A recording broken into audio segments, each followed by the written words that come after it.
Balek DPR, Badan Legislasi Dewan Perwakilan Rakyat, telah menjelaskan alasan mengapa RUU Perampasan Aset tidak dimasukkan ke dalam Prolegnas, Program Legislasi Nasional, Prioritas 2025.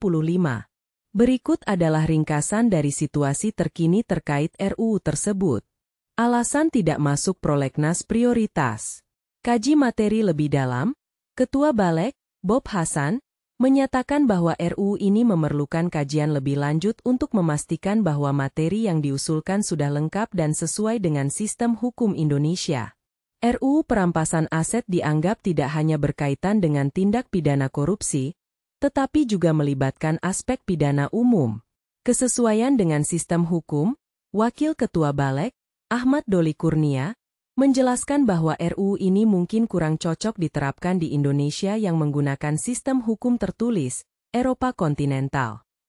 Ia menekankan perlunya penyesuaian agar aturan dalam RUU tersebut sesuai dengan konteks hukum yang berlaku di Indonesia. Isu judul dan materi. Menteri Hukum Supratman Andi Aktas mengungkapkan bahwa terdapat perdebatan mengenai istilah perampasan aset, yang lebih tepat jika disebut pemulihan aset. Dialog dengan partai politik dan parlemen sedang dilakukan untuk memastikan bahwa RUU ini dapat dibahas di Prolegnas mendatang. Status RUU Perampasan Aset masuk dalam long list. Meskipun tidak masuk dalam Prolegnas Prioritas 2025, RUU Perampasan Aset tetap dimasukkan dalam daftar panjang Prolegnas jangka menengah 2025 hingga 2029. Ini menunjukkan bahwa ada niat untuk membahasnya di masa depan, meskipun belum ada kepastian kapan. Sejarah panjang, RUU ini telah beredar selama lebih dari 1 dekade, pertama kali disusun pada tahun 2008. Meskipun pernah masuk dalam Prolegnas Prioritas 2023, pembahasannya tidak kunjung terlaksana hingga saat ini. Kesimpulan, RUU Perampasan Aset menghadapi tantangan signifikan untuk dapat disahkan menjadi undang-undang. Kaji ulang terhadap materi dan kesesuaian dengan sistem hukum Indonesia menjadi fokus utama sebelum dapat diprioritaskan dalam agenda legislasi mendatang. Dialog antara pemerintah dan DPR terus dilakukan untuk memastikan langkah selanjutnya terkait RUU ini. RUU Perampasan Aset menghadapi beberapa tantangan utama dalam proses pembahasannya di DPR, yang dapat dirangkum sebagai berikut. Tantangan utama RUU Perampasan Aset. Kaji materi dan kesesuaian hukum. Balek DPR menekankan perlunya kajian mendalam terkait materi RUU ini untuk memastikan kesesuaian dengan sistem hukum Indonesia yang berbasis pada hukum tertulis, Eropa kontinental. Hal ini menciptakan kebutuhan untuk menyesuaikan istilah dan mekanisme yang ada agar tidak bertentangan dengan prinsip-prinsip hukum yang berlaku. Perubahan istilah dan esensi RUU. Terdapat wacana untuk mengubah istilah perampasan menjadi pemulihan aset, yang dinilai dapat menghilangkan esensi utama dari RUU tersebut.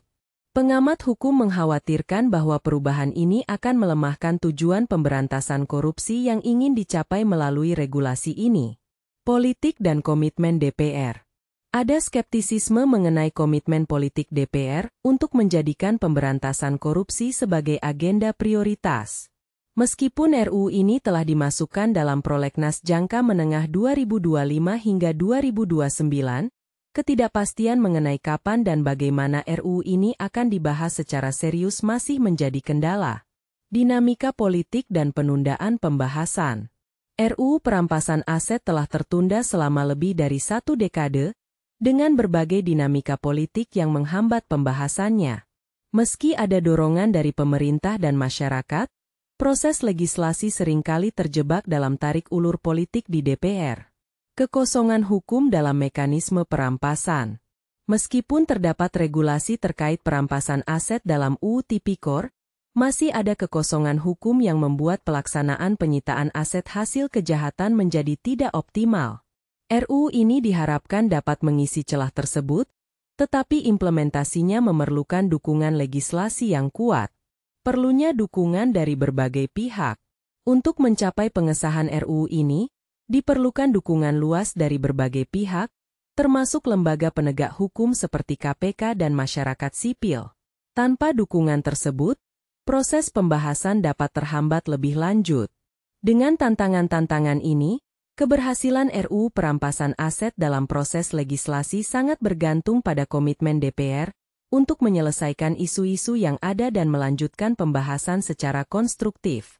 Reaksi masyarakat terhadap keputusan DPR yang tidak memasukkan RUU perampasan aset ke dalam Prolegnas Prioritas 2025 cukup beragam, namun umumnya menunjukkan kekecewaan dan kekhawatiran terhadap komitmen pemerintah dalam pemberantasan korupsi. Berikut adalah beberapa poin penting yang mencerminkan reaksi tersebut. Kekecewaan terhadap DPR. Banyak kalangan, termasuk pengamat hukum dan aktivis anti korupsi, mengekspresikan kekecewaan atas keputusan DPR yang dinilai tidak serius dalam menangani isu korupsi.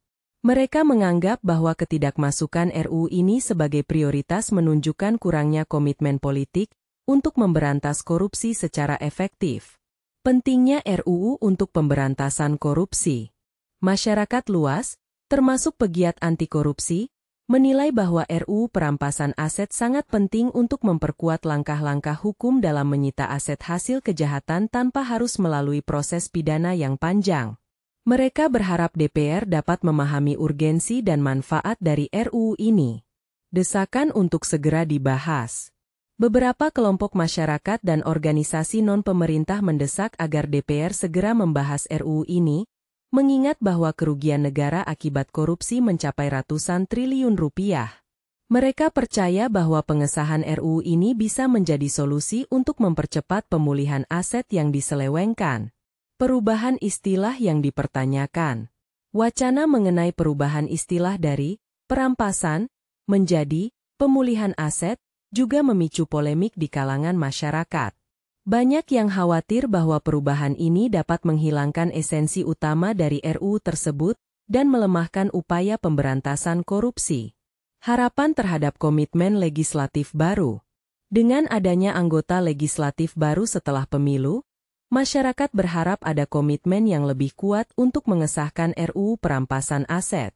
KPK dan berbagai organisasi anti korupsi mendorong agar anggota DPR terpilih menunjukkan keseriusan dalam menyelesaikan pembahasan RUU ini. Secara keseluruhan, reaksi masyarakat mencerminkan harapan yang tinggi terhadap DPR untuk tidak hanya mengedepankan kepentingan politik jangka pendek, tetapi juga untuk mengambil langkah nyata dalam memberantas korupsi melalui pengesahan RUU perampasan aset.